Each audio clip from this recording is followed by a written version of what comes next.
एक भैया जी ने डिमांड किया है कि आप राम जी से पूछे जनकपुर की रानी अपने आवाज में गावा जाए। तो भैया देखिए गा रहे हैं, लेकिन अगर कोई गलती हो तो क्षमा प्रार्थी है, सुना जाए। राम जी से पूछे हरे राम जी से पूछे जनकपुर की नारी, बता द बबुआ लुगवा देत काहे गारी, बता द बबुआ लुगवा देत काहे गारी, बता द बबुआ।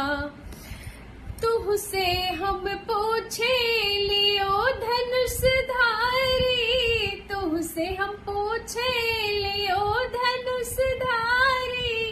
एक भाई गोरे काहे, एक भाई गोरे काहे, काहे एक कारी, बता द बबुआ लुगवा देत काहे गारी, बता द बबुआ लुगवा देत काहे गारी, बता द बबुआ।